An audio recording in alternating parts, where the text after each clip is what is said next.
Is there any black and white statistics out there that say a state that requires a helmet as opposed to a state that does not require it? Is there any fatality statistics there that like black and white it? You want to talk about Michigan? Or you want to talk? It's then you can cherry pick. That's what the insurance companies do. Right. They go pick the states that they think show. But Florida, Pennsylvania, Michigan are the last 3 states to repeal.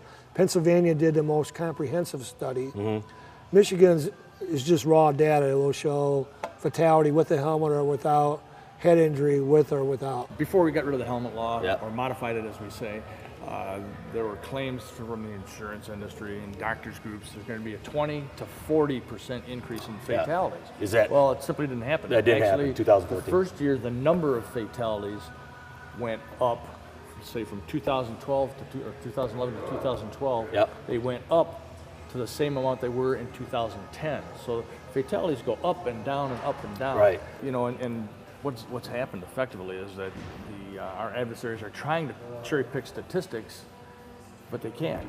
3 out of 5 people that were killed in motorcycle accidents the first year after the modification were unendorsed, thus riding illegally. It's actually 58%, but that's 3 out of 5 people who were killed were riding illegally. I mean, what more can you say? Yeah, really. So up till now, you could get a temporary instructional permit, TIP. You could ride for 6 months without in visual sight of another rider. 16,000 people got these permits last year. Wasn't even on their record. They just got a piece of paper, paid the money. Secretary of State gave them a piece of paper so they could ride with that permit. Anything new coming down from Lansing that we as bikers should be worried about? Always something new. What they wanted to do earlier in the year was raise the plate fee to a ridiculous amount. Yes. It's always been a standard fee in Michigan. What they wanted to do was put it to the value of the bike. So if you had a Gold Wing or a brand new Harley, you paid $20,000 for it. The plate fee would go out, would have went from $23 to like $280 per year. Yeah.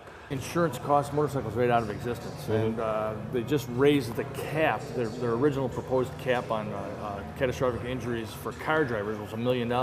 They've raised that to $10 million, which is a little more in line.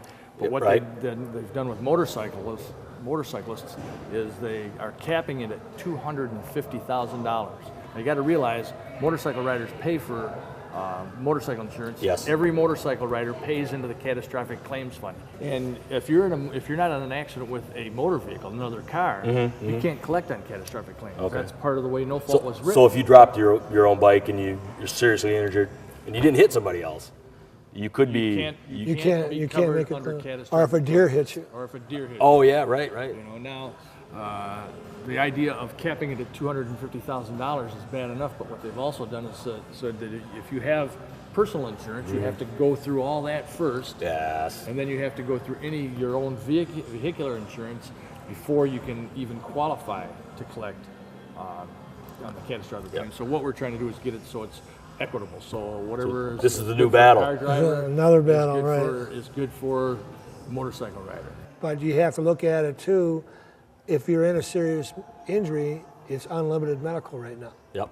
So it's a catch-22. With this bill change, it's important for us to be vigilant and all motorcyclists to be aware of it. That hey, for $200 a year, if you're in one of these accidents, you're not saving any money. Yeah. You might be saving money on the front end, right? But on the back end, the risk is so great, you could lose everything you have. If you lose a leg, that's $200,000. I mean, so that might sound like a lot, but it's really not. No. You know, that cap on that. No, and we'd like to see it expanded to where you're covered on a deer injury.